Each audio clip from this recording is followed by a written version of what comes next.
Thanks for watching. Thanks for listening. This is your host, Thomas Diary from Onthehop Podcast. Today, this is going to be episode 159 for you guys today. I'm joined by my co-host, Fred Harris, and our guest today, once again, joining us all the way from Chicago, the host of the Run Podcast, Manny Wilson. Manny, I came on your podcast yesterday. It was fun yesterday, and I'm glad you stopped by and stopped on our podcast tonight. So give us a shout-out to where we can follow you at the Run Podcast, Manny. Yeah, man. Just that, as on us Instagram, it's at the Run Podcast. Follow the YouTube page as well, the Run Podcast. You'll see all the content on there. Listen to us, Spotify, iPodcast, iHeartRadio, wherever you get your podcast. Tune in, man, and check out the clips and check out the content. Appreciate it. W promo. Appreciate it. Appreciate it. Check out Manny, man. He's spitting out. But let's spit some knowledge on this NBA Finals, man. The Boston Celtics are up 2-0 right now in the NBA Finals. Game 3 is on the horizon tomorrow. What are your guys' thoughts on the NBA Finals right now?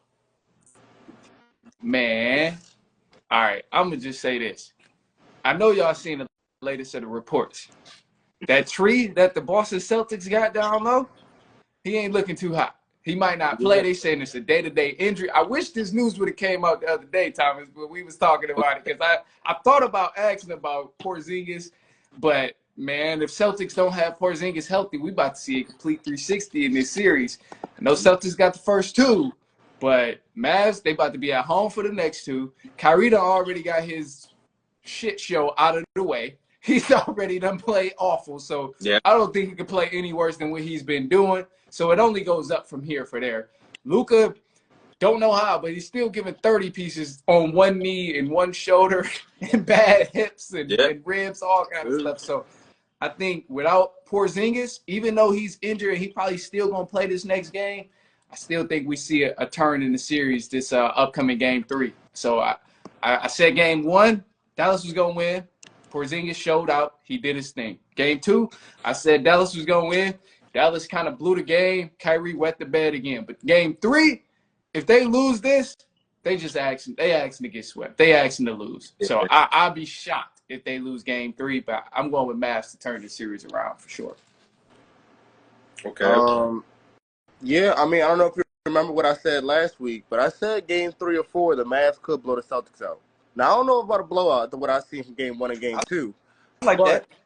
I can see a turnaround, though. And if they don't, if the Celtics win 3 or 4, this finals being competitive, like I was saying last week, that goes out the door. Yeah. That's gone. It's over. It's over with. It's over with. This Game 3 for the Mavs is crucial. Like, crucial. So everybody got to be on their P's and Q's.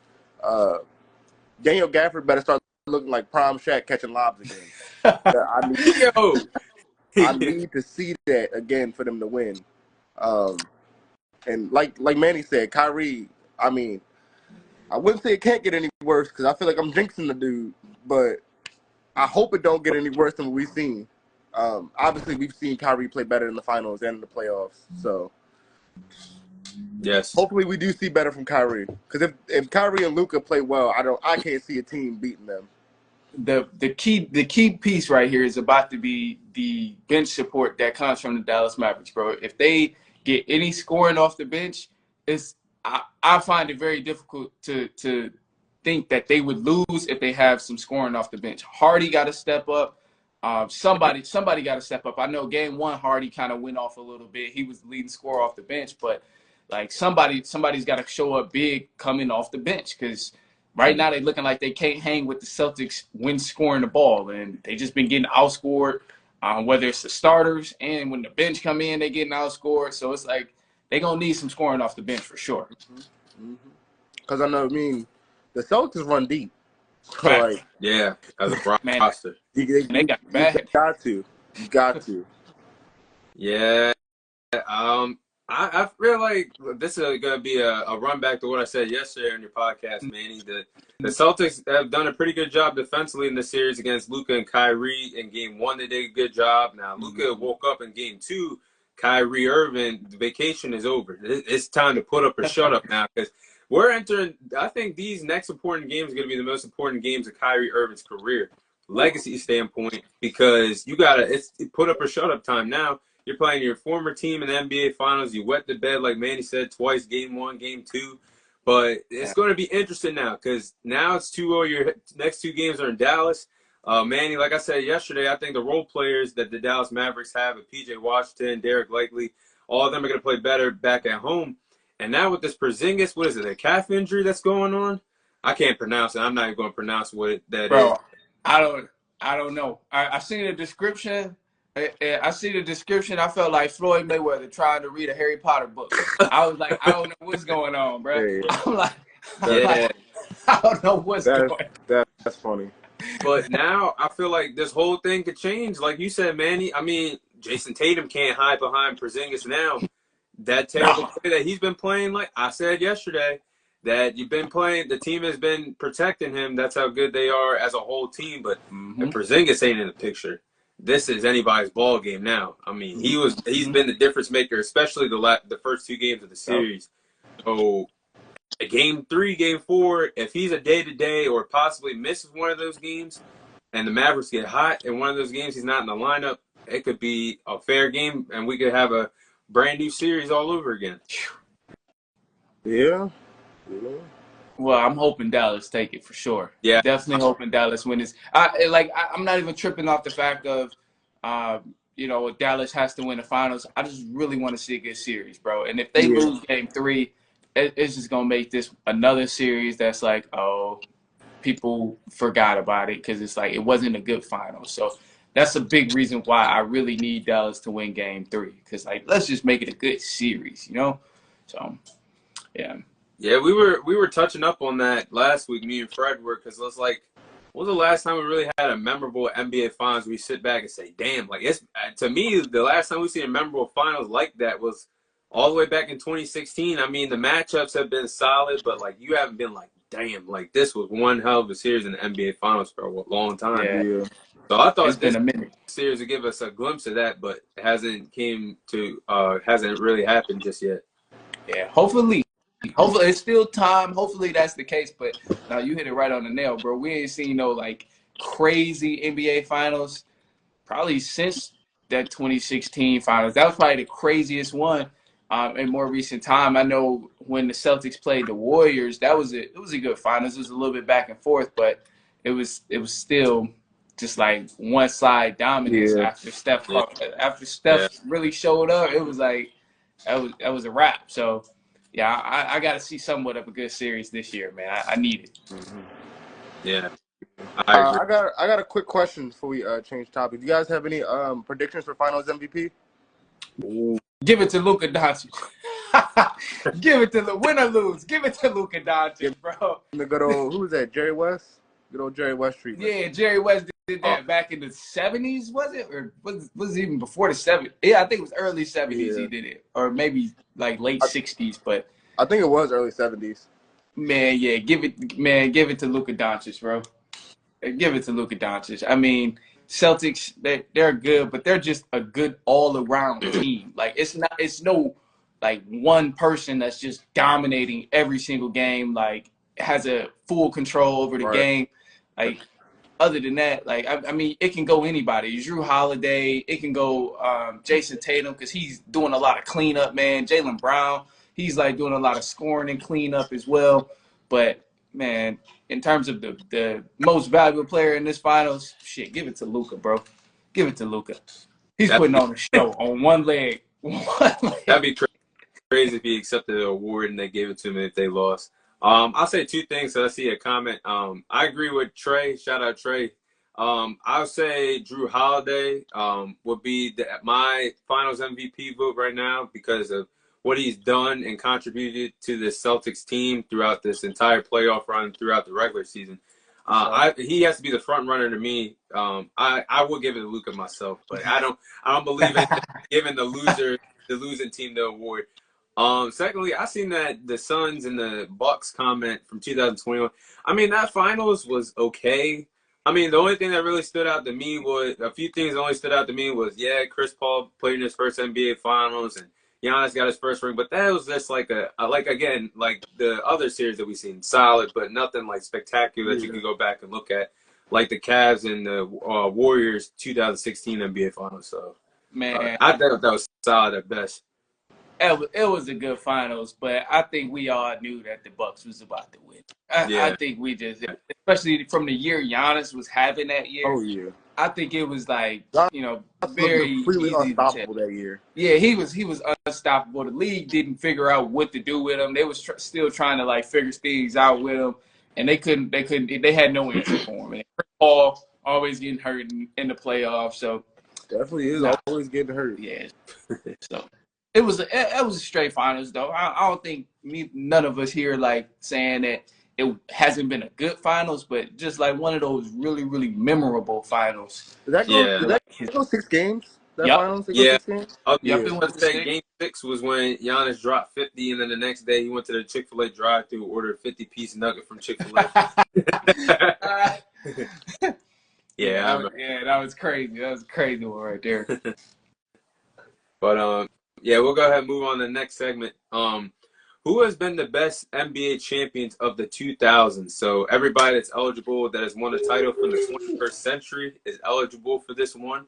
I'm gonna name a few teams. So if you guys have more than just one, you guys can name it here. So, which teams do you guys think have been the best NBA champions of the 2000s?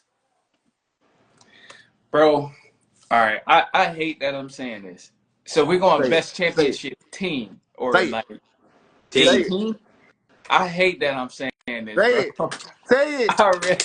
There's so many good ones there, but I gotta go.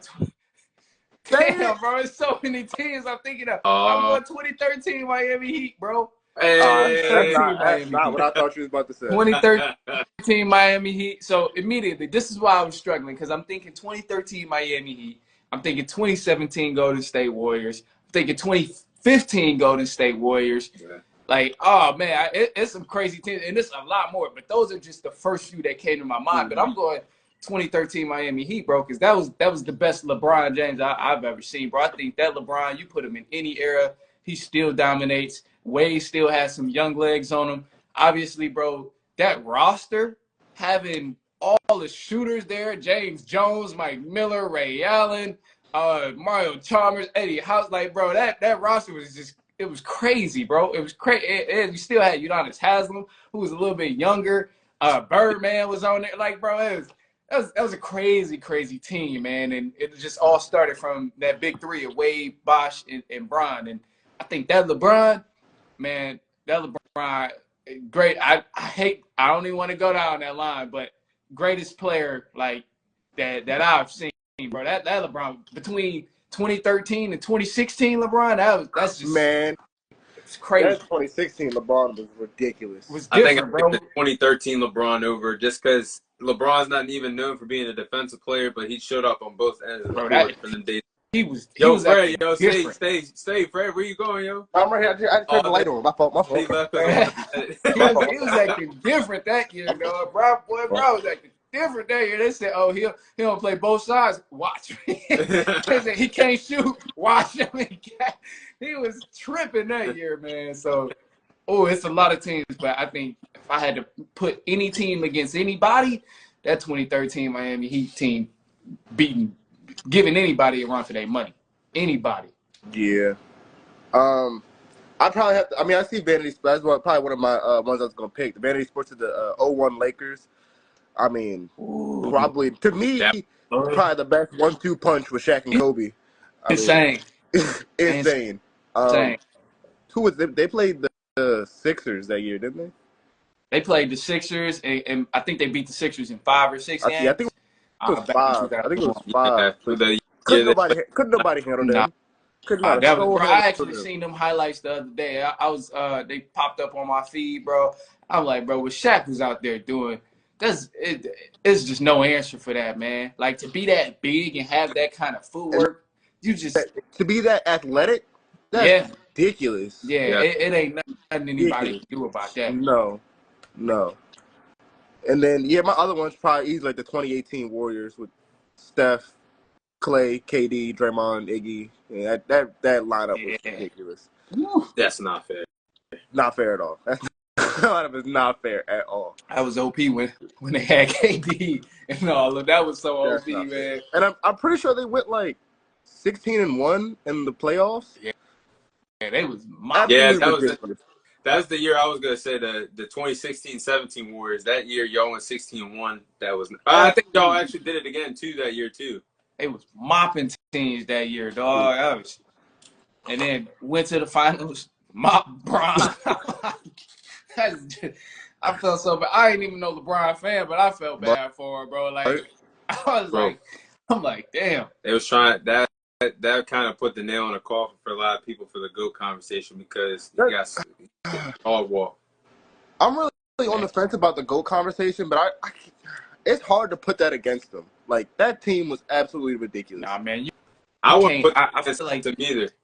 I feel like people can't put that against them, bro. This is the same man that came back from down 3-1, bro. That alone, like, trumps anything. When people bro, are like, oh. Like hearing that. You gonna give him PTSD. Oh, I know that was sickening, bro. That was sickening. That was crazy, goodness. dog. Oh, Warriors fans thought they had that in the bag, boy. I remember the seconds ticking down and just the group chat blowing up. We was on you that night, bro. I wasn't looking at I wasn't nowhere close to my phone. That alone puts Brian on a separate trajectory, bro. Like, no matter what somebody throw at him, like, oh, he lost this many times in the final. He did.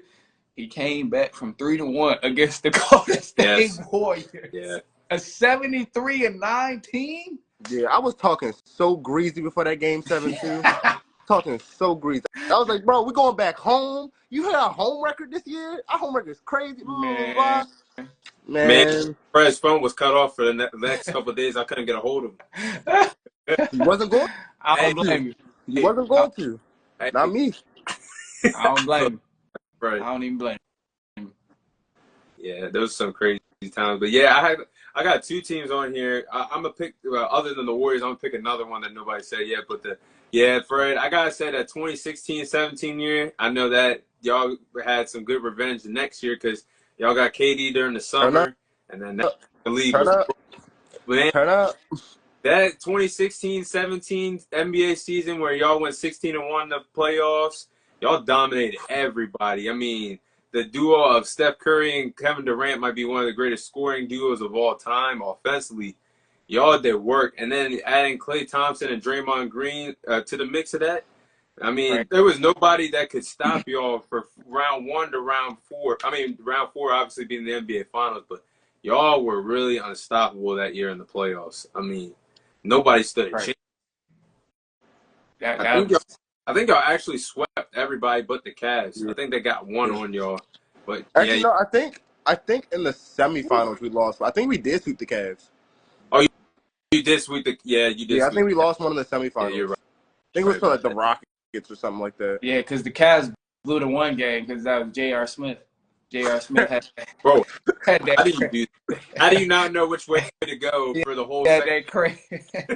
Yeah, the crazy play at the end, bro. That's we got that generational meme. I think LeBron was ready to cry, yo. He's like, please. Yeah, that was crazy times, man. The next one I'm gonna put that Spurs 2013-14 NBA championship run there because like Manny just said, the Heat run in 2013, the next season, the 2013-14 NBA season. I mean, the Spurs beat some really good teams in that postseason that year on their quest to get their revenge back. The Mavericks team that still had Dirk, The Trailblazers team that had Damian Lillard, C.J. McCollum, LaMarcus Aldridge. Then the OKC team with Kevin Durant, Russell Westbrook again. And then they went right back to the NBA Finals, playing the Miami Heat, and they manhandled them in that series. I ain't gonna lie. Gentlemen swept them. I was surprised. I mean, they just took care of business. And then they basically they depleted the big three of Miami Heat because everybody went in their own separate directions after that. LeBron went back to Cleveland. Dwayne Wade stayed, but Chris Bosh, that's when the blood clot started for him, unfortunately. But yeah, I have to put that championship run in there because they beat a lot of good teams and they got their lick back. Gentlemen sweeping the team that really should have beat the year prior in Game 6. So I have to put that run on there for sure. Yeah, definitely. Definitely, bro. I was thinking the Spurs too, because I'm like, Spurs had some dominant runs in 2000, like early 2000s, like early Yeah. 2010s. They had some dominant runs all together. Oh So I yeah. was definitely thinking Spurs too. I just couldn't figure out which team from the Spurs I was gonna choose. Yeah, and that, actually, when you think about that, that was actually their last championship of Tim Duncan, Manu Ginobili, Tony Big Parker. three. Yeah, that was like the end of their. I mean, their run still went on, but that like championship wise, that was their last title together. Yeah. Craziest thing is when they had that big three too, they had Kawhi. Yes. They still had Ginobili, Timmy, and Tony Parker, and then still had Kawhi as a secret weapon, bro. I never forget Kawhi playing Brian in the finals, bro, and they like, Yo, oh, just only a defensive stopper. Kawhi check in, see Brian at the free throw line, look just at about him. to say that. I was just about to, Like, yo, he looked back twice at the free throw line. He said, "Damn, man, here that's he come." prime cyborg right there. Oh Kawhi, yeah. that was prime cyborg right there when he was with the Spurs. So that dude was nasty on the Spurs right there. Definitely helped them Absolute win. defensive menace. Yeah, definitely a defensive menace, man. So Spurs in there for sure is one of the best teams to win a championship in the 2000s for sure. Yeah. I actually, before we move on, that's kind of sad to think about that Kawhi Leonard didn't stay with Greg Popovich. He eventually got traded out of there, but can you imagine if they did it all over again, like building a championship team around Kawhi this time, like how Greg built one around Tim Duncan, and you got the rest of the assets. It's sad that Kawhi didn't stay there. I mean, he did his own thing with Toronto, but it would have been pretty cool to see them build something again in San Antonio. I agree with that. Yeah, that would have for sure been dope to see. I would have liked to see him do that in Toronto too.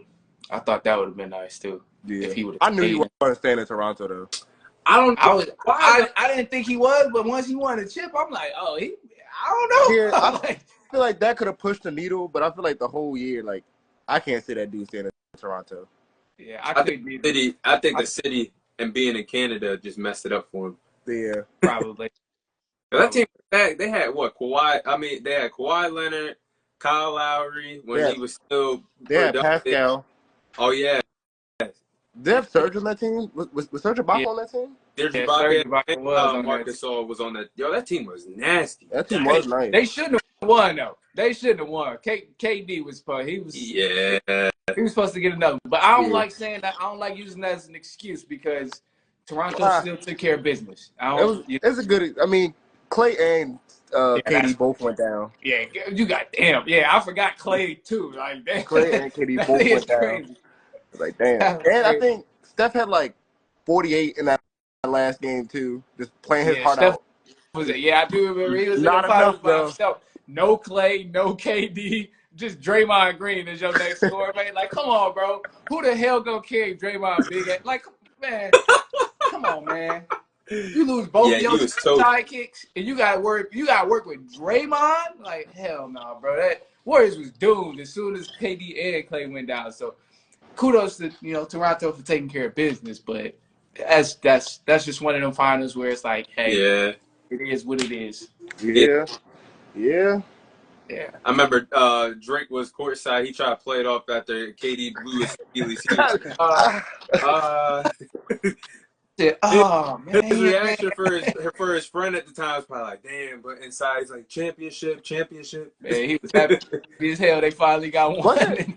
Wasn't Drake at the press conference afterwards too? Like, wasn't he at the press conference? Yeah, look at what we did. We did this. Look at we did this. He was tweaked out, bro. They gave him a championship ring and let him hold the trophy. Also afterwards, that was actually I as a Drake fan, that was kind of crazy. Yeah, Drake. That was crazy in the States. That is his city. Crazy blazing, yo. That is his city. He was on the team. Definitely true. Isn't he sponsored by them? I think he's a sponsor with them. Who is that? You might be right. With the Raptors? I think he's a sponsor with them. Actually, now that you say it, I think he does have some type of sponsorship because I think he has a say in the for the WNBA team to get a team out there in Toronto too right now. Yeah, I seen he was trying. They were talking about that too. So. But we'll go ahead and move on to the next segment. We'll be sharing our greatest two-way players in NBA history. So, which players comes to mind in terms of being the best offensive and defensive players in NBA history to you guys? Man. So I kind of want to split it up, right? I kind of want to split up into like the current guys and then like the older generation. Or you can do that. That's perfect. That's So perfect. I got a couple names that I want to from the current generation. So you got like Joel, you got AD, you got a young upcomer, Wembanyama. Yes. I mean, obviously you got Kawhi. I like Kawhi and Cyborg. I feel like Ant is really coming along defensively. I don't know about putting him in that best two-way defender quite yet, but coming in the next couple years, I feel like he might be. I think though, like, I don't know, especially what we've seen in this last 2 series ago, whatever it was. He was trying to do both of them, but he couldn't. He simply couldn't. He didn't. It's a little early for him right now. He got to just keep it up these next few years. I 1,000% agree with you. He for sure can be up there in like one of the best two ways. Yeah, he was expending too much energy in like the first 2 quarters and was absolutely dead for 3 and 4. It was crazy. I respect it though. I respect it because I'm a defensive guy, so I respect it. I respect that for sure. And then my dude who's in the finals right now, Mr. Drew Holiday. I mean, yes, absolute menace defensively, and it's so underrated on the offensive side of the ball. So underrated. I mean, back with the Pelicans. He was with the Pelicans. I'm not tripping, right? Yeah, he played. Yep, he played. He was getting buckets. Man, yep. He was getting buckets. And I mean, even now, I mean, he obviously doesn't have to do as much because his team's absolutely stacked. But I mean, he still has his nights. And I'm pretty sure he has like his best 3-point percentage year this year. And the other day, I think 28? Had 28, like 7 or something. Yeah. Drew has always been a monster, bro. And like right away, bro, when he got traded, when they traded him for Dame, I'm like, I love the move from a star power perspective of Milwaukee trying to bring Giannis another star. But bro, I'm like, you gave away a gem. You gave away a gem in Drew Holiday, bro. Because that man was giving buckets. Like the whole time Giannis was injured and stuff. A few years ago before the trade, he was out there serving buckets, bro. Like Drew has always had work. And I think this is what bothers me too about like most or defensive player of the year award. Like the league be so quick to give it to a big, but I'm like, bro, like Drew is one of those guys who deserve defensive player of the year because he sits down on anybody, bro. Like sits down on anybody and then go back and play offense as well. And it's like, he might not have the statistics of, he's grabbing this many rebounds or he's getting this many blocks. But I'm like, bro, put anybody on the island with him, guarantee they don't score that first bucket against Drew Holiday. It's not happening, bro. It is an island with no service around there. Literally, bro. Man, you are in the middle of nowhere. You on the island with Drew Holiday, bro. Exactly. Yeah. And I guess I could throw Giannis in there. Only but like he's not that good of an on-ball defender. He's more like a help side defender. Yeah. But yeah, I mean, but you got you do have guys like Jaren Jackson. Jaren Jackson, man. I feel like this year, especially without Ja, he's really showed off his scoring ability. But yeah, he's another guy who sits down and can guard 1 through 5. Then we go to the older generation. I mean, you got guys like Hakeem, Jordan, Scotty, Kevin Garnett, man, Kobe. You even got to give Kobe his props for a minute too. Kobe was straight effort all around the court. Yep. Effort all around the court. Gary Payton. Yep. A lot of guys like that. Yeah, a lot of guys. Just guys who just gave it all on the court. Yeah, I think older generation. I think I'm gonna go Hakeem, just because like he was such a force, and then I like the fact that Hakeem was able to like hold his own like outside the perimeter. Like if he had to guard somebody like outside of the paint, he was able to hold his own. And like now we see how valuable that is with people getting put in the pick and roll and stuff. Like we see how Gobert got exposed, and we see how Porzingis affected the previous game of when people try to ISO him. He's like, he on the island, he's straight. Like, he's still holding his own. So got to give Hakeem his credit for that. Like in the middle gap, I'm gonna go probably KG in that middle, like early 2000s.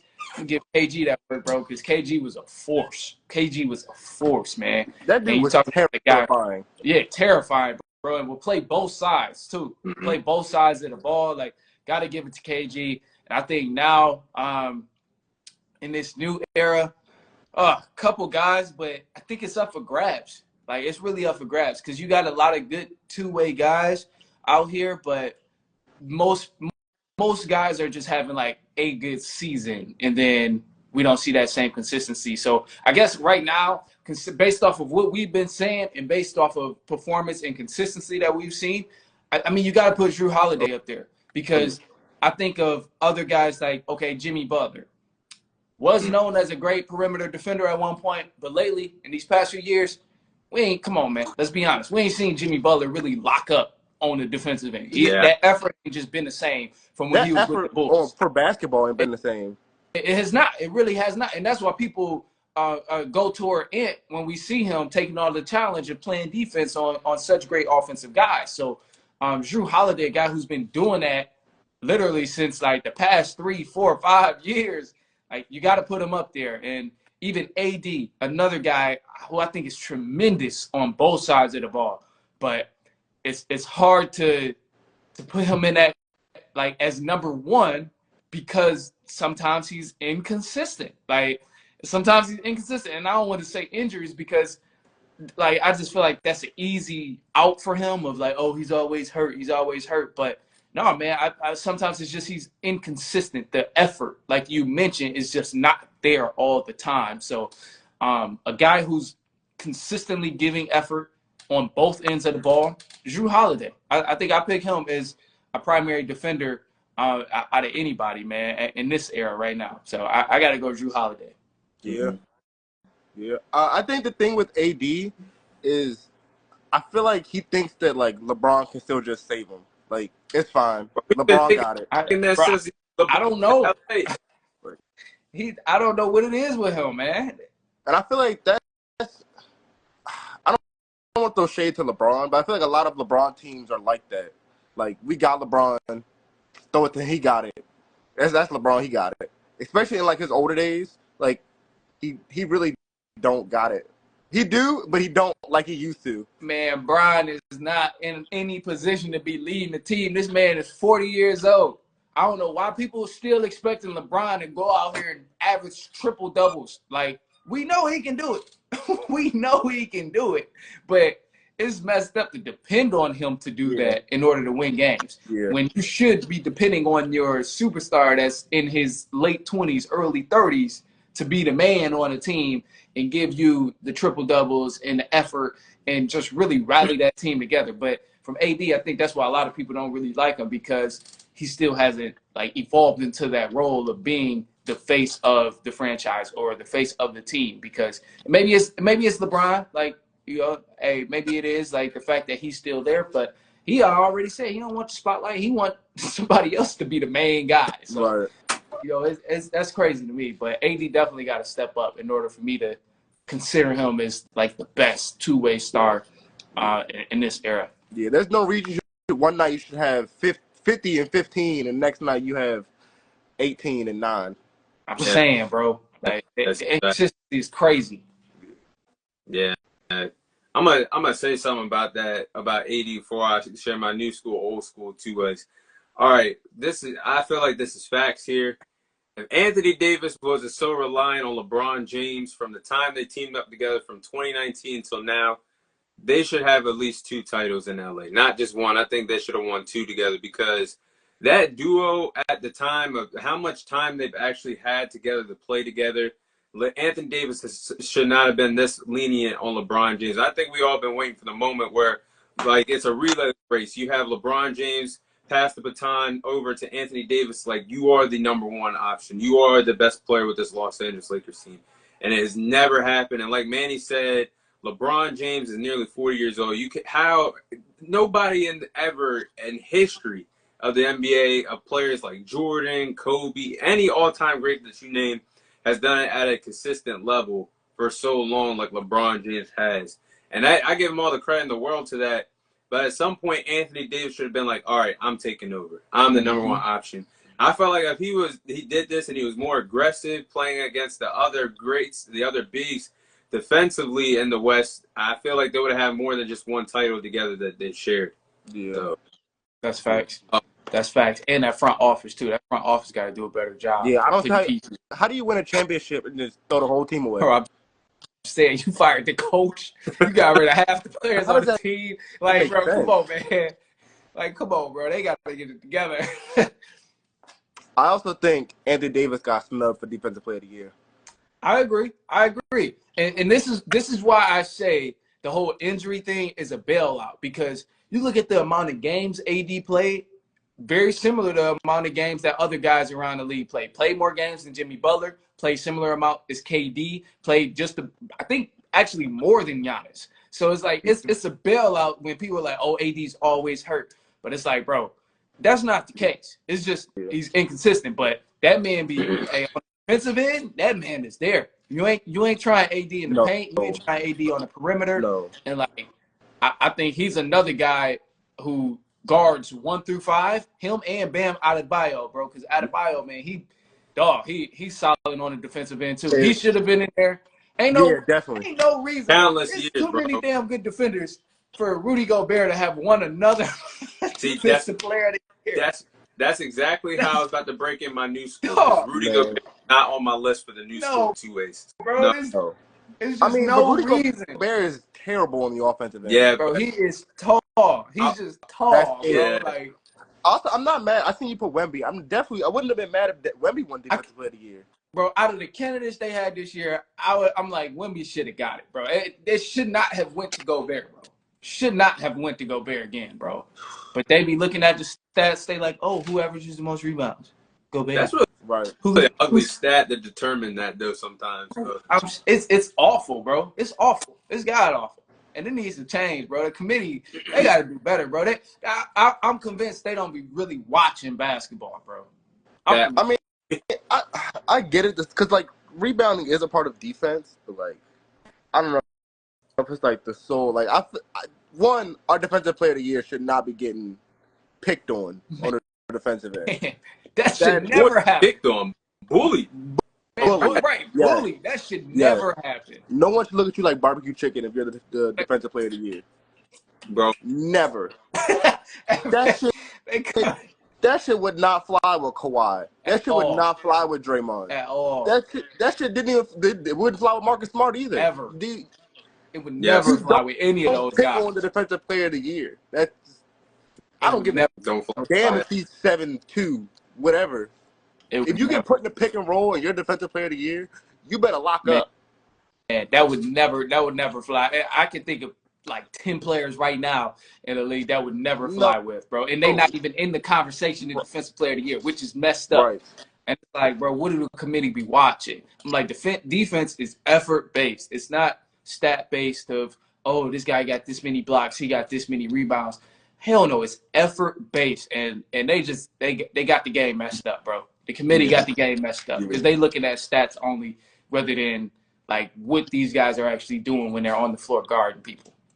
This is facts. Yeah, that was actually about to determine my new school, because I was going to say the new school-wise, Rudy Gobert, even though he has 4 Defensive Players of the Year awards, I don't think he should have 4. I think 2 would be good enough for him because, like y'all said, he's barbecue chicken. There's no hope for him. The thing is, he's been barbecue chicken. This ain't nothing new. I know. It says people pulled him out to the 3-point line for years. Facts, bro. Facts. Yeah. There's so many highlights of him getting pulled out to the 3-point line and just absolutely turned around. New school? I'm going to put some players on that I'll try to go that y'all didn't mention. But I got to say Drew Holiday, like Manny said, the man is really impactful too. His defense really contributed to that Milwaukee Bucks championship run a few years ago also. Yeah. I have to say, when I think back at that, I'm like, yeah, it was nice for y'all to get Damian Lillard. Y'all could have had Lillard at the 1, Drew at the 2, and then you play out the rest of your. They should have gave up Chris Middleton before you ever even thought about I'm Drew saying, Holiday. bro, you can't give away a Does two-way that stuff. deal work without Drew Holiday? Probably Chris not. Middleton is not Drew Holiday. He Probably ain't, not. but I think they could have. It was a 3-way trade at the team. I think they had to get somebody else involved too. If I'm any team, I'm not getting rid of or Portland, I should say. If I'm Portland, ain't no way I'm getting rid of Dame if the other team is still gonna have Drew Holiday. Or Right. But what's crazy and what's interesting about the trade is Drew Holiday didn't even end up on Portland. He ended up with the Celtics. So it's like I really need to go back and look at the trade and see like what each team gave up. But I'm pretty sure Portland just was like whatever. Like I'm pretty sure they just was like whatever. It was something weird. I think What did Portland get out of that trade? I think it was more Draft picks. Yeah. If any. I think it was the Suns were in there because Ayton had to get to Portland somehow. It was the Suns, Bucks, and the Trailblazers. I think the Celtics and the Trailblazers had a separate trade like a few days afterwards to get him to Boston. But at first he was on Portland. Right. It was weird. It was weird how all that happened. But yeah, you're right. They had to have multiple teams in there. But yeah, I definitely would have traded away Milton before Holiday. Definitely would have did that. Man, I'm getting rid of that sorry ass bench before I get rid of Drew Holiday. I'm getting rid of everybody on that bench before I get rid of Drew. Ain't no way. All right, so new school, I put Drew Holiday there. I put my man's Bam Adebayo in there because he's been snubbed the Defensive Player of the Year awards for the last few seasons now. Good enough on the offensive end to be called a two-way? Yes. He is, but Eric, see, Fred, this is what we talked about a few weeks ago. Like, Eric Spoelstra, all you got to be a star in Miami. You got to shoot the 3. You got to play good defense, and you're a star made there. But if he fully unleashed him and actually ran the offense through him like every single night, I think you would see more of how good of an offensive player he really is. Because, there's really no guy that's going to average 30 in Miami. It's like a really team collective game for that. But yeah, Bam get busy on the offensive end. No, I like Bam offensively because he actually has post work. Like he actually has moves. A lot of guys good footwork like too. He's just big. I see your face up there. He do got good footwork. I just look back to the finals and wasn't Jimmy out? And like they had to go through Bam. They actually had to go through Bam, and Bam gave us absolutely nothing. Bro, he was playing Jokic, yo. Calm down. Jokic is barbecue sauce in defensive end. Hey man, Jokic's defense is underrated, bro. Jokic an underrated defender, bro. Jokic might not be athletic, but he knows where to be when he needs to be there. Like he's not no Gobert, and he got good footwork, so he can hang with people. And this is not an excuse for why Bam didn't, because he should have stepped up. He should have stepped up, and we could have seen a different series and a different outcome if he did step up. But regular season and what he does in the regular season, I see him get busy on occasion, and I accept that. But Bam is easily a 16 and 10 guy, like double doubles, and his buckets ain't just coming from easy putback lays. Like that's a key component that I look at when I'm seeing these double double stats. And a lot of guys like Gobert get double doubles, Andre Drummond get a lot of double doubles, but it's like they not giving buckets. They getting rebound, just put the ball back up. Like they not giving buckets. I done seen Bam work out at the free throw line. Like I done seen him spin, cut. Like I done seen him get busy. Right. And because of that, I respect it. I respect his game. And like especially because he played defense on the other side too. He do play defense. I ain't taking nothing away from his defense. Wonderful defender.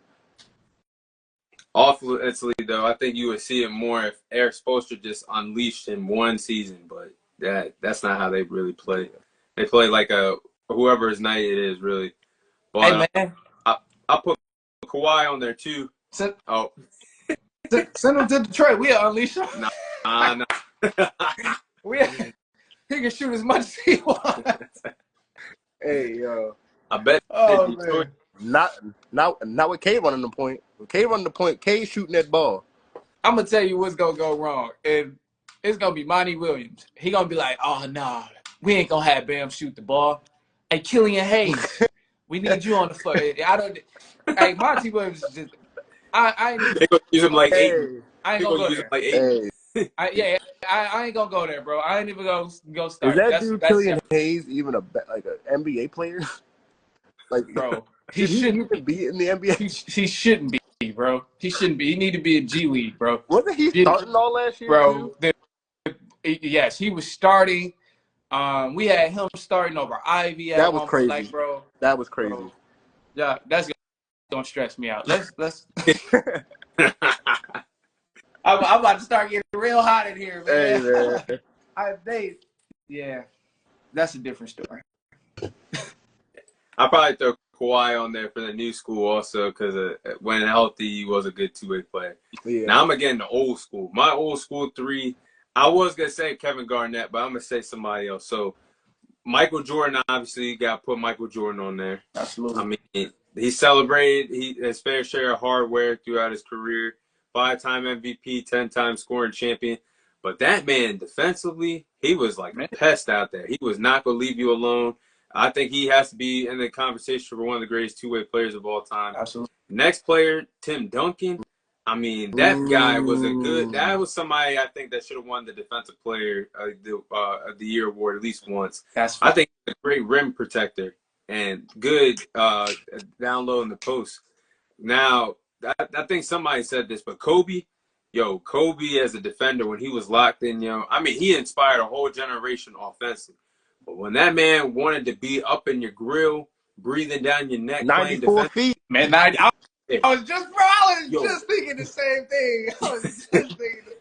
He was there, man. I mean, that if you actually look at his highlights, I think he was a 9-time all defensive first all defensive team throughout his NBA career. I'm surprised he never got a defensive player of the year award. But man, that man was a true factor defensively when he wanted to really lock in on you. Especially when you see him bite down right in his jersey. It was Oh my God. Look out. It's over with, dog. I was just thinking about that too because I felt like we were robbed of a Kobe and LeBron finals, but I don't know if y'all remember from the 2013 or 2014 NBA All-Star Weekend when LeBron and Kobe were going at each other. Yo, Kobe was treating that like that was a real game. Bro, that bro, bro. I don't know what the NBA got to do to get it back to that level, but it was personal. Like, yeah, it was just a little personal. Like, y'all saying you the best, but I'm still the top dog. So I'm about to show you, bro. Like, that was crazy. That was a beautiful time, man. Beautiful time. How do you incentivize people making $200 million a year or $200 million in 4 years? You know, that's where I think it has made the NBA go wrong, man. It boils down to just the love of the game, bro. Seeing them dudes compete out there. You think about it, like you love the game, right? But you get hurt during this All-Star game, and your team is in first, and you're a starting player. You get hurt. Damn. Now y'all might not even make the playoffs. That's true. That is true. But I don't know, man. I've personally I've never seen nobody get hurt during the All-Star game, thankfully. But I'm also used to seeing guys compete at the end of the game. Because the All-Star game, like, a lot of times people talk about, back then the All-Star games were so competitive.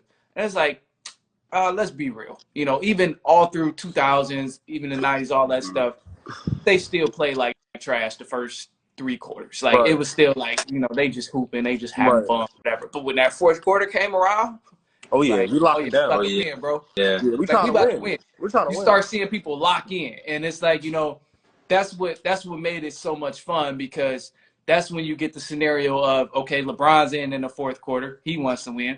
Kobe's in the fourth quarter. Kobe's gonna guard LeBron to make sure he gets a stop so his team can win. It's like you see those great things, but now it's just like, it's just I don't know, man. I don't think nobody care about it anymore, and it's sad, but like you said, how do you incentivize, making all the money? So it's tough. So which format do you guys like better? The East versus the West or the 2-team captains? I already told you what they need to do for it. USA versus World. Make that happen, man. USA That would bring a World spice. great. That would bring. Who is the world starting five? Who? Who the stuff? Yeah, Luka, Jokic, Giannis, Shea. Joel Embiid. Yo, Joel Embiid. I don't even know how he's on Team USA for basketball. That they Yeah, got I away already with. said you already know what team Joel Embiid rocking with. Nah, he need to go to the world, yo. I don't even know that should. I don't even know how we even got away with that. I ain't even gonna We lie got to that you. dual citizenship. We got that dual We citizenship. shouldn't even got away. But look though, Luka, Giannis, Jokic. Who else? Did I say Hey, Joel Embiid yet? Let's say Joel Embiid. Joel. Oh, Shai Gilgeous-Alexander. You already said Shy. No, I But didn't say Shai. yeah, I said it, but he didn't say it All yet. right. So you got Luka, Joel, Giannis, Jokic, Shy. Yes. All right, that's your five. And, Now who gonna bring your bench? Wembenyama, but Mm-hmm. after that, Woo, I don't know. Okay. Bench. Oh, woo. okay. So you I got can't. 6 guys who are amazing. Oh wait, hold on. I can start Jamal Murray. You can put on there. Okay. Uh, I didn't mean it like that, but I thought RJ Barrett because he's Canadian, but Yeah, he ain't like that. if I could think off the top of my head of like a bench like that, I think that game could be interesting though. Like that's tough. I think that the upper echelon guys, but I think once you start getting down to that bench, might getting a little spooky for the world team. Yeah, the bench ain't gonna carry. Might start getting a little That's spooky. gonna be tough. They That's the only reason I wouldn't do that USA versus world, because yeah, I mean, I don't know, man. I think they should. I guess you can have Sabonis in there. Sabonis. Oh yeah, I forgot about him. Yeah. Oh, I think they should stick with like the draft and stuff of 2 co-captains, because no matter how you break it down, the East and West just not even, bro. Yeah, Like I've always felt like format. the West has been star heavy, but like East and West just not even. And like when you do the draft like that, it makes it interesting because people pick certain players they want to play with and all of that. And then I think the format was what, like 3 quarters and then fourth quarter take all or something like Yeah, that. Like you first get to to 21 or something. Mm-hmm. yeah, I thought that was cool. You know, I know something that first year, James Harden was hurt. He got picked last. yeah, Oh, that was was. what? Oh, Ain't nobody picked that, man. oh, I He was bad. remember. Shit. Do y'all remember Oh, the that was year? crazy. I think it was the year where Harden literally got traded to the 76ers. It was LeBron and Kevin Durant. And they both knew LeBron purposely like let James Harden keep slipping and slipping. And yo, he literally made Kevin Durant like he was like, all right, you ain't gonna pick him. All right, and LeBron picked somebody else other than Harden, so Kevin Durant got stuck with Harden. I know KD was pissed. Like, That's you just left my team, and I gotta see you on my bench All-Star weekend on my days off. That was crazy. Yeah, that was definitely crazy, man. I think that was the best part about that. But that's entertaining, though. It's so nah, entertaining. yeah, yes, Might as well definitely. keep that, because try to just play a pickup game with all the All-Stars. This is gonna result in chaos, man. They not about to play shit. And TNT would be inside the NBA was hyping it up too. Oh, you got so and so left on the board. Who is it gonna be? Man, they kept skipping over hard, and I'm like, damn. Oh man, that was a crazy time. They was wrong for that though. But I don't know.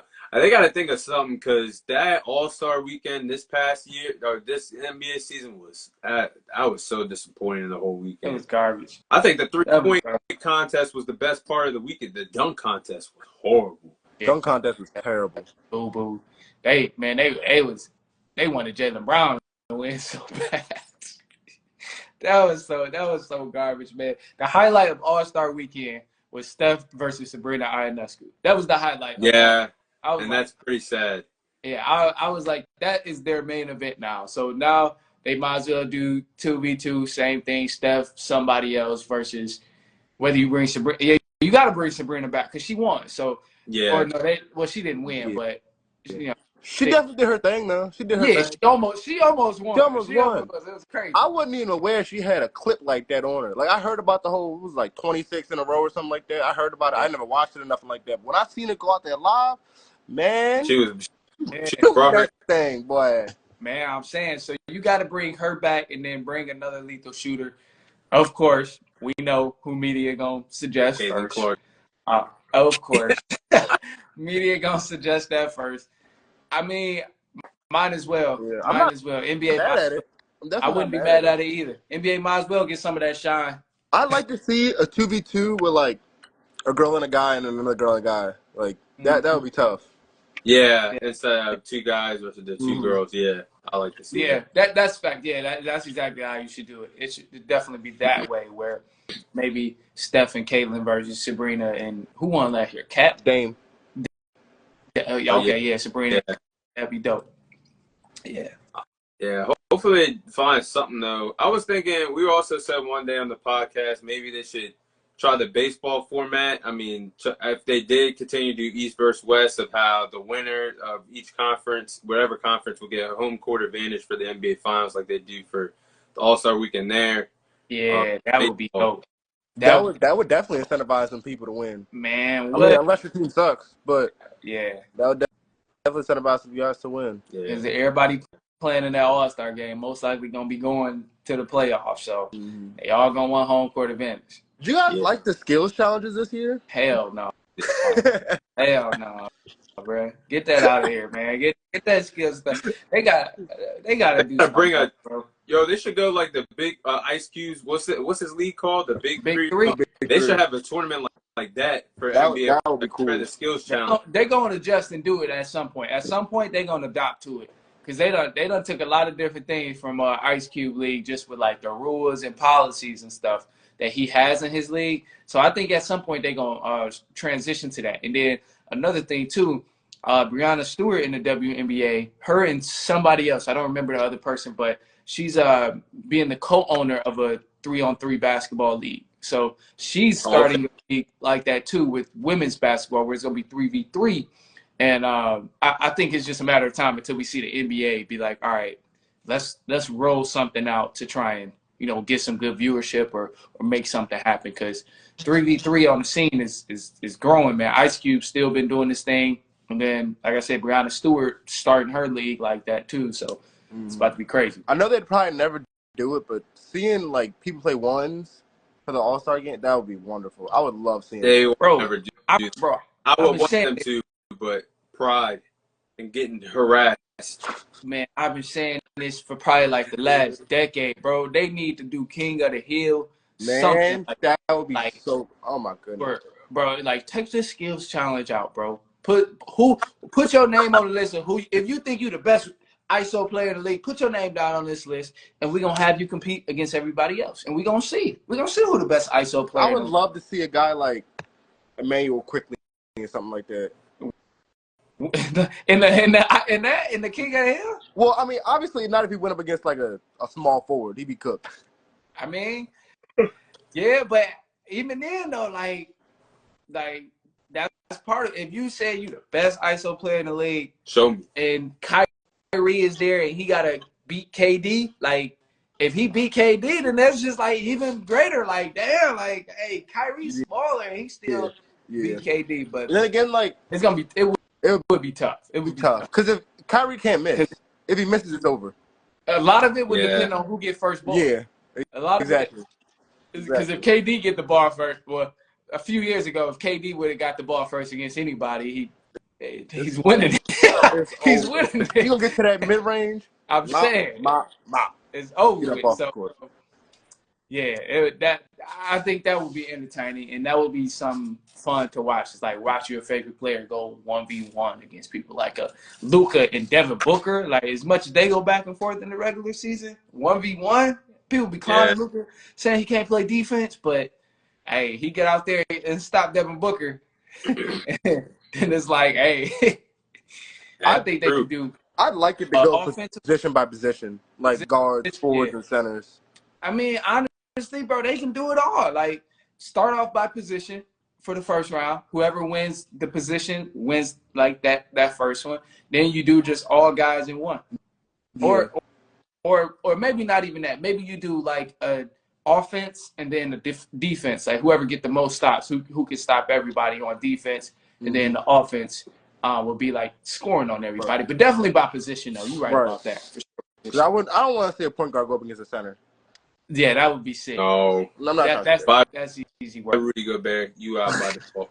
But like a guy like Wemby, I think a guy like Wemby would destroy in something like that. Because Yeah, he's so athletic. Like a guy like AD. I mean, AD and B, like, come on, man. That's easy work. That's easy work. But by position, look at them battles we get. Look at them battles we get. We do bigs versus guards, just like that. Bigs, guards, instead of doing like power forward, center. Yeah. But bigs versus guards will be crazy because you see Wemby and B, Jokic, AD, like you see some crazy matchups. And then guards, you see Shy versus D Book, Luka, Kyrie. Shy in a 1v1 would be wonderful. I'm saying, bro, that like, would be a movie. Hey, that's $1 million. They need to do that, bro. They need to do that. I think that would be wonderful. I like to see that happen. But yeah, they definitely need to change some things around for sure to make All-Star Weekend interesting again. Absolutely. But we go ahead and move on to the final segment. We're gonna switch things over from the NBA to the NFL. We're gonna be sharing our NFL teams that have dark futures ahead. So, can I actually go first? I just gotta get this off my chest. Man, you saved yourself because I was gonna pull a Curtis. Yeah, I was gonna pull a Curtis. Yeah, let me just get myself out the way. It's like a self-elimination here. My Dallas Cowboys are in principle trouble. Out of here! We got some dark days ahead. Get them Cowboys up out of here. Gonna break my heart again. I mean, how many 12-5 seasons in a row can you go without an NFC Championship appearance, a Super Bowl appearance? It's just like I deserve better. I just feel like get out of that toxic relationship. Yeah, there's I think you need to be by yourself for a while. Yeah. You know, just watch the NFL from a whole. Just step back and just watch from a whole. It's impossible. You know, don't root for nobody. Just watch some unbiased football. Facts. Oh, unbiased. I could do that anytime the Cowboys ain't on. And they grab my heart and they just snap me in half every time when you expect something more because it's like we don't ever take risks to improve ourselves as a roster. We went 12-5 3 times in a row. No NFC Championship appearance. No Super Bowl appearance. Dak Prescott and Mike McCarthy are still employed after the shit show that they did in the playoffs last year. Crazy. I just have hope. I don't see this getting better. We got Dak. I mean, if it was up to me, I'd let Dak walk. But Dak, CeeDee Lamb, Micah Parsons, DeMarcus Lawrence, Brandon Cooks, Zach Martin, all these contracts are about to expire very soon in the future. You ain't going to have enough money to dish it out to everybody. So if it were up to me, I'm keeping Micah Parsons, CeeDee Lamb, Zach Martin. Let's move some pieces around to get better. But we ain't going to do that. That's not what the Cowboys do. So no. I definitely we are definitely in a rough place right now, and I just don't see things getting better. Yeah, your squad don't get down like that. They've been rebuilding for the past decades. Hey man, we in the mix, but it's like we're not good enough to finish like the other elite teams. The hardest part and the hardest place to be is that middle ground. That's exactly where y'all are. Y'all don't suck where it's like, oh, we have to change everything, and y'all not good enough where like y'all can succeed. So that's the hardest part to be. I feel like in any sport is that middle ground of where you good enough to stay relevant and you're good enough to win games and compete, but you're just not good enough to get over the hump, and you're not bad enough to completely ball it up and just throw it away and restart. That's where the Cowboys have been the past few years, and they just they don't even make the right adjustments to try and elevate and take those steps to the next level. Like they don't take risk, like you said. That pretty much like hit it on the nail, where they just don't take enough risks to actually reach that next level. That's a Jerry Jones formula. That really is a bad relationship. That is crazy. Yeah. You in a toxic relationship, bro. Describe the bad relationship. That's so wild. That's the Jerry Jones formula, though. Like, I'm not gonna take risks to improve my roster. We just gonna take risks to get in the media. We're gonna take risks to get in them primetime games. We ain't gonna take risks to put another ring on my finger. It's a money move. It's money moves right now in Dallas, and Man, that just hurts for a lot of loyal fans. I mean, we got the most annoying fan base in the NFL, but for some You and the Giants. huh? thanks. So you and What you said, Brett? the Giants. Maybe the Eagles No, Eagles up Eagles. there. I was Yo, about to say the Eagles Eagles are show tough. up there. Eagles is crazy, dog. and the Raiders. Just because they, actually, never mind. They're not in Oakland no more. I mean, they have the Oakland guys still hanging around. I Yeah. think Cowboys for sure number one, knowing, and then after them, Eagles. Who'd you put 3? 3 is kind of hard. Number 3, go a couple different places. I might have. I wouldn't put the Ravens 3, but we up there. Boys, Is we it up noise there. that? I don't know, man. I feel like I don't hear Man, much. you go to a Baltimore game? So they talk. Oh my You go to a god. Baltimore game, man? I forgot where y'all rough. are. I It's forgot rough. where y'all are. That's true. I guess I forgot where y'all are. Maybe this is a sign for me to start talking a little more crazy when on my next podcast about this upcoming NFL season. Maybe I got to talk a little more crazy to the Ravens to hear and see what those fans about, because Eagles fans don't miss a beat. I can't say nothing about Eagles. They gonna be on you quick, and I love it. I love it because it's funny. But Cowboys fans too. You can't say nothing about Cowboys. Yeah. It's crazy because the Cowboys fans are so delusional. That's the best thing about them. They're just so I'm the only Cowboys Stop it. fan in America that will call a spade and actually tell the truth about it. I don't know, man. I remember you saying Cowboys was gonna have some success last year. No, I remember the same thing. I remember you saying the same thing.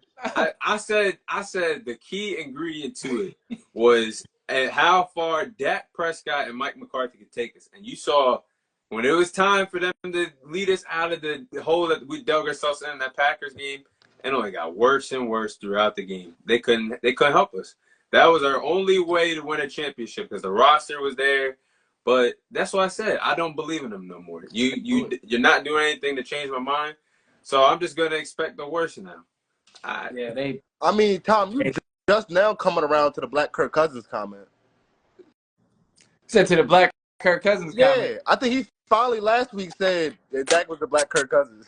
He is the Black Kirk Cousins. Yeah. He changed my mind because how are you an MVP How are you an MVP candidate and then get outclassed by Jordan Love in the first round? Or you can't dissect the defense anymore like you did all year long being an MVP candidate. That is the Black Kirk Cousins formula. Like I can't beat around the bush no more. That boy Jordan Love came out there dotting him up. He came out there dotting him up. You would have thought that was Aaron Rodgers or Brett Favre out there, the way he was carving us up that game. That's the organization that has it figured out at that quarterback position. Yeah, they doing, bro. To go from Brett Favre, Aaron Rodgers to now Jordan Love, like how do you keep figuring this out? They got to figure it out, bro. They got to figure it out. They might not have everywhere else figured out, but they got that quarterback position figured out for sure. They gonna have a good quarterback no matter what. I got one more to say before I let y'all go too. This one is I like this one because it just basically hit the nail on the coffin of what you just said. A team that is not rebuilding and a team that's not in a championship window. They're just in the middle somewhere you don't want to be. I got the Saints on this list because Derek Carr. They got Derek Carr. I remember they were so happy to get him. How did the team change? What was the difference? Because they were banking on him to win one of the sorriest divisions in the NFL last year in the NFC South. They couldn't even do that. I mean, this Saints team has a lot of good veteran players. Don't get me wrong. They got Derek Carr. They got Alvin Kamara. They got Marshawn Lattimore, Cameron Jordan. They still got the Honey Badger there, Tyrann Mathieu. Demario Davis, who I do believe is one of the most underrated linebackers in the NFL. But yeah, and I just keep seeing everybody in the NFC get better and better and better with the elite teams of the Lions, the Eagles, the 49ers. Yeah. And I'm not seeing this Saints team really ascend to being something that they should be, and that's contenders. And I don't understand why Dennis Allen is still their head coach. I mean, I just They've don't. been gone. I don't. As a Falcons fan, I'm very happy that they're still remaining with him. Yeah, But I just don't see it for him. He's not a. I mean, it's an offensive league, and I understand teams still lean towards defensive coaches, but that man has what. I just don't see a winning culture there. So I feel like they should start trading away their veteran players and start to rebuild because I just don't see nothing there in New Orleans right now. 1,000% agree with that. Sure.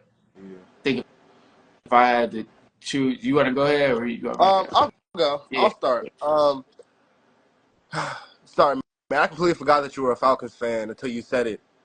You just love heartbreak, don't you? I don't know. Hey, man. So, like, what's up with that? You just don't like winning? Hey, Yeah. man. Hey, we back this year. NFC South champs, man. NFC South champ. Or NFC South champ. We back for sure. Okay. Carolina ain't do. Tampa Bay. Come on, man. Hey, if we don't win this year, I'm be rethinking. I might have to be like you, Thomas. I might have to be like, all right, I'm gonna just sit back. Like I'm already with the NFL. I already just kind of sit back anyway because I'm not a diehard fan to anybody. Falcons is a team I rock with, but if they don't win the division this year, I think I gotta say. Yeah. Unfortunately, you guys are my pick for the dying squad, giving the real Kirk Cousins crazy almost $200 million. Wait a minute. They got a nice little squad right now. That's crazy. You think so? Bro. I don't believe so. Come on, man. They still got some heat over there. Right now. We got a nice receiving core. Michael Pitts and the other young receiver too. What's the Bijan Robinson? The running back? Yeah, running back. Yep, still got Bijan Robinson. Like they got. I feel like all they needed for a minute was a quarterback. I don't know why the hell we decided to draft a quarterback. Now that was after we have Kirk Cousins, weird energy.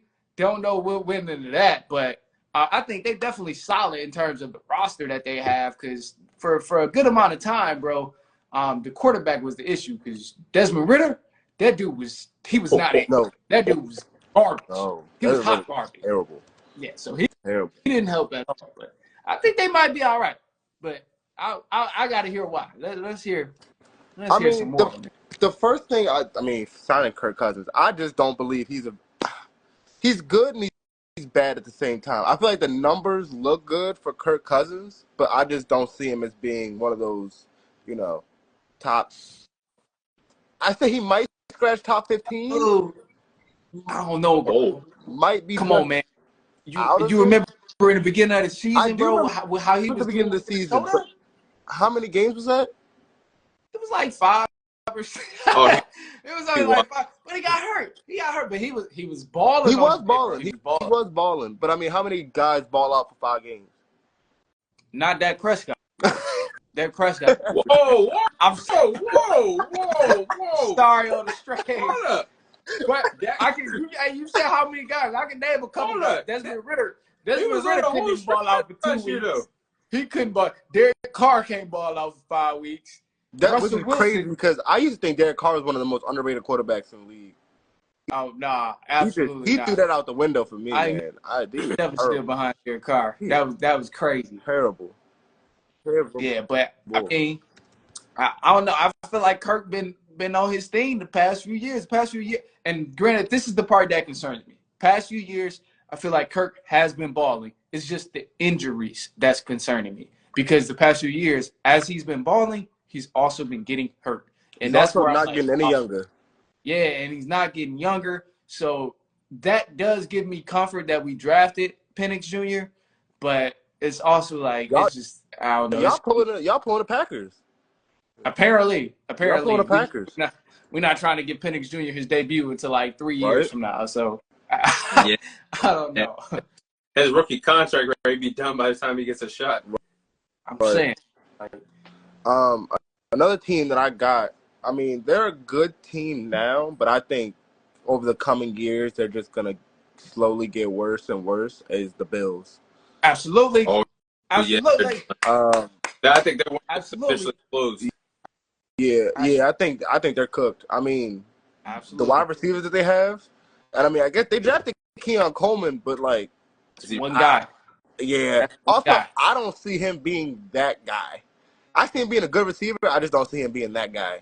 A Like a receiver Stephon can only Diggs. be as good as his quarterback. We know Josh Allen get busy, but Josh Allen be on the flip side sometimes Yeah, too. Josh Allen And you got to loves. remember, they done lost some pieces on that offensive line. One of their offensive linemen went to Detroit, and that's gonna hurt them. And we don't know what everybody else is gonna come with the Bills O line. So I agree with you on that. Bills, their trajectory is definitely on on. decline. Yeah, Josh Allen really likes. He really trusts his arm, don't he? Man, he got the utmost faith He in his trusts arm. That that boy got arm, don't he? He got 8 man in arm. I don't care where it's gonna fly. I'm still slinging. Man, I'm gonna try to get it through that hole, man. Pause. That was kind of crazy.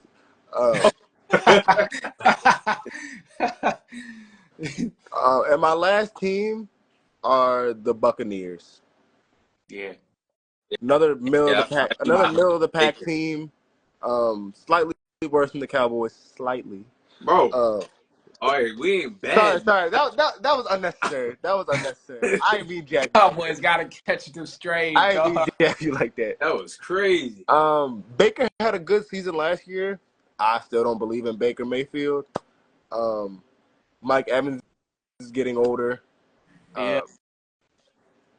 I just don't think that this team is ready yet. I also don't think that they drafted very well either in the last coming draft. So I definitely see them being on the decline. I think they might do about what they did last year for the next coming years. I see them going down. At best, they're going to be in that middle ground. Yeah. At best. They're not going to be a team that you got to worry about. And they're not going to be completely garbage. Yeah. But they hang around in the middle ground. They're just going to be another regular team that you ain't really got to worry about. For real. Right. Yeah. You got yours all through? Yeah. That's all I got for mine. Okay. All right. So you used the Buffalo Bills. That was definitely one of the teams I had. Sorry for snatching it. This other team, we going out to New York, bro. Oh yeah, the Giants. Woo! The Giants, them boys about to stink it up for the next 4 to 5 to 6 to 7, 8 years. You would be right. Oh my, bro, they about to be so smelly, bro. It all started when they gave Daniel Jones the money because they thought he was that guy or something. Daniel Jones ain't do a damn thing but hand the ball off to Saquon Barkley. And all of a sudden, they thought he was the man. And I'm like, bro, he's not that guy because he can complete a 5-yard slant. That don't make him an elite quarterback at all. That was so started almost there as bad with as giving it to Dak Prescott. Man. Sorry. Bro. Sorry. What? Sorry. Don't compare Daniel Jones to Dak Prescott ever. I already am what Dak is, but don't. Whoa. Manny was talking. Cowboy strays. Oh my gosh. But go ahead, man. That disrespect. Oh my gosh. Low. No, yeah, the Giants, that's where they messed up first, bro. They messed up by giving Daniel Jones all that money by thinking he was somebody that he's not. Then, as we know, Saquon ended up getting gone out of there. So now I don't know what type of offense they're going to produce with no Saquon and a quarterback who can't throw the ball over 35 yards. Don't forget Darren Waller then retired too. They're tight. Oh my gosh, yeah, another great point. Darren Waller retired. So it's the quarterback it's official. He retired. Yeah, he retired on YouTube. Yeah. Okay, I thought he was thinking about it. I didn't know it was official. Yeah. He released the video on YouTube. Okay. So you got no running back. You lose your tight end, who's a great player, and you have a quarterback that can't complete a pass over 35 yards. So I don't know what type of offense they're gonna have in the NFL and what they're gonna do to try and score the ball, but I would be very surprised if they come out and look like a well-powered team, or if they look like somewhat of an elite team. I honestly think the Commanders, of what they have now, is going to walk all over the Giants each time they see them this upcoming season. And as far as the Giants, what type of defense they going to have? Garbage. I'm not worried about their defense at all. So I think that team, man, that's hot garbage. You ball it up and just throw it in the trash can for this upcoming season, bro. Yeah, just ball it up and just Kobe over in the trash, because I don't see the Giants producing anything. Another team that I think is about to be hot garbage these next few years, 4 to 5 years. I'm going to get them 4 to 5 years of misery. The Denver Broncos. Yeah. Because this Russell Wilson thing was just insane. To let that man go like that and to trade him off or to release his contract, whatever the correct term is for it, pretty much put yourself in a space where you still owe him plenty of money and send him somewhere else to go play football is just ridiculous, bro. That was not a smart move. Nope. And now they don't even have a quarterback. Correct me if I'm wrong. Zach Wilson or who's there? I don't even know that quarterback. They got Zach Wilson they brought in, and they drafted Bo Nix in the first. They drafted Bo Nix. Yeah. Misery for the next 3 to 5 years. Misery. That's what it sounds. That's what I'm hearing in my ears when I hear that. Because quarterback is not there. You about to have. I mean, their receiving core was pretty decent, but still, head coach could never figure anything out with Russell Wilson, who showed that he still has some skill. But I don't know, man. I don't know where he's going with this Sean Payton. I don't know where he's going with the Denver Broncos, but they best bet is to really, really completely ball it up. I would say build from the inside, kind of like the Chargers have been doing of let's grab an O-lineman, let's find some O-lineman pieces, and let's just start here on the front of our offense and then build around that because Zach Wilson damn sure not about to be have a different season than what he had in New York. No. Bo Nix, I mean, I think it's like 80-20 in terms of what type of success we may see from him. 80 being the not so good, 20 being the chance that he does have a good season. But no, man, definitely Giants, they're doomed. And then Broncos, they're doomed for these next few seasons. So, yeah, those would be. Okay. Now, before we end, I do have a question now because all three of us are back on from what we were months ago. And we were talking about teams that might have dark futures. So this brings to my point because Fred actually said it last week.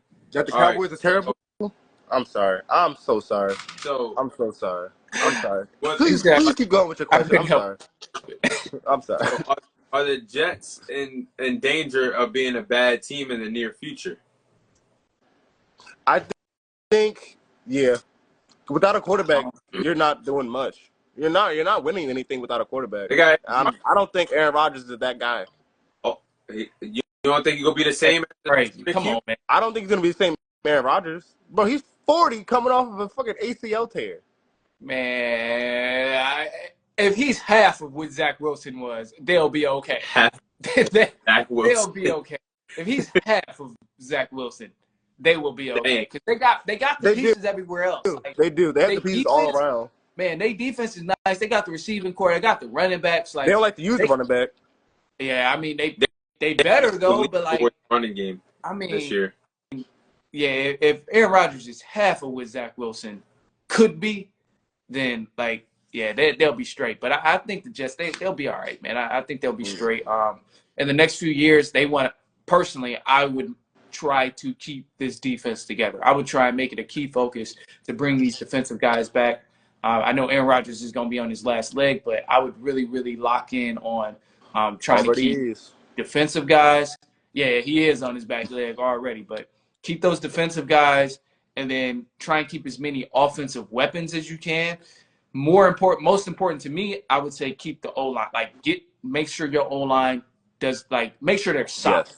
Because you can find a hungry receiver to go out there, run routes, and become elite. You can find running backs that may have a breakout year. Quarterbacks, tough, but you can work with a quarterback if he has time that's produced from your O-line. So I would say keep that solid defense. Make sure you keep that group together. And then as much as you can these next few years, make sure your O-line is spotless. Like you got to get an all-star O-line for sure. Yeah. If Aaron Rodgers can sit back there comfy, I mean, he can do some work. All I know is he better not come out with no damn American flag this week one. Yeah. Yo, you see who they play? I think they play the 49ers week one on Monday Night Football. So you already seen a dangerous pass rush. Goodness gracious. Yeah, he's about to feel a lot of pressure. Boy, he better not come out with no damn American flag. Because it went bad after that. Bro only played 4 plays, yo. That was crazy. That was rough. That's so rough. the internet is saying he has the power to do the most hilarious thing ever, which is come out with a flag. I ain't even gonna put that in the air, but he better not come out with no damn American flag. Yo, knock on wood. But if he tear his shit again, No, man, oh my I'm goodness. retiring at the press conference, Oh and my I'm done. goodness. I'll recover. I'll recover and just I hang it up. Man, Yeah. if that happened again, just hang it up. Let's wrap it up, bro. It's not meant to be. It's not meant to be. Nah, the Jets will be officially cursed if that happened. You know, Officially. they'd be set back for another 10 to 20 years if that happened again. Just in the first game. That'd be The sick. Jets will be the place where players go to die. It would be the old Detroit Lions. old Detroit Lions. Like Barry and Cal. I don't know. I think the Jets got a good chance of being good. I just think it's unfortunate. If they were in the NFC, I would believe in them more. But the AFC, it's like a jungle. It's a bunch of lions over there. The Chiefs. It's so many good teams in the AFC right now. The Texans. It's going to be. Oh my gosh, they nasty this year. Dolphins. And then you really can't sleep on the Bengals too. I know they not the same as last year, but Joe Burrow, man, if he's healthy, you just can't count him out. Yeah, I don't know. I'll believe in them more if they're in the NFC. I think the NFC is a weaker conference than the AFC, but we're going to have to see how they play this year for sure. Absolutely. Just to say this, to end it off, you just said the NFC is a weaker conference, and the Cowboys still can't make it out the first round. Crazy. That's crazy. Crazy. All right, the glazing is crazy. All right, that's the last one. That was the last one. That was the last that's one. crazy. That was the last one. Last one. Yeah, that is facts. Fred, you know this. I said last year the NFC was the JV of the NFL. Oh yeah, I know. I just wanted to make that comment. The NFC is the Eastern Conference in the NBA. Oh yeah. Yes, that is true. Pretty much. Because you only got like 3 teams that you know is going to really do something. You got to worry about. Yeah, I mean, shit, we talked about it earlier. Baker Mayfield made his way to the playoffs, and people thought they were good. So that says it all right there. Right. I mean, Baker didn't have a bad season. I think he still threw for like 4,000 yards. For him, but that team is not that good. No. That team should not have been there. Yeah. That's fair. Definitely shouldn't have whooped up on the Eagles like that. I'm happy that. I ain't gonna lie, I was happy that happened too. That was funny. I enjoyed that. Definitely. I enjoyed watching the Cowboys lose. Yep. I enjoy watching the Eagles get a good heartbreak. That wasn't a loss, man. They got took out behind the shed. Hey man, your boy Jalen Hurts, bro. He got paid all that money and he ain't out there producing, bro. I've been saying this for some time. Hurts ain't necessarily the guy they think he is, man. Yeah. He ain't the guy that they think he is. This is another discussion for a different time, but I don't think Hurts is the guy that people think he is, man. Great player, but just not that guy that they think he is. Especially with the team that he has, no reason you lose in the first round. You give a lot of guys that team that he had, I think they go nuts, bro. What? Give Justin Fields that Eagles team. Swap Justin Fields, put him on there. I guarantee Justin Fields have somewhat of it. They still probably had the same outcome. Yeah. I see that. I can definitely see that. That's just crazy when you think about that, though. But we're gonna go ahead and wrap up this episode, guys. Of course, thank you guys for watching and listening. This is your host, Thomas Tyree, Fred Harris, and our guest today, Manny Wilson from the Run Podcast. Yeah. Manny, thanks again for joining us. We're going to definitely have you back on soon. It was a pleasure to have you on the podcast today with us. But, we're going to go ahead and sign out. Thank you guys for watching and listening. Yes, and we'll see you guys on the episode. Yes, sir. Appreciate it. All right, man. Appreciate you being here. All right, bro. I catch up with you. I'm going to have you on, too, next time. Definitely. Oh, yeah. Right, come on. Yeah. Definitely. For sure. But, all right. Appreciate y'all. All right, man.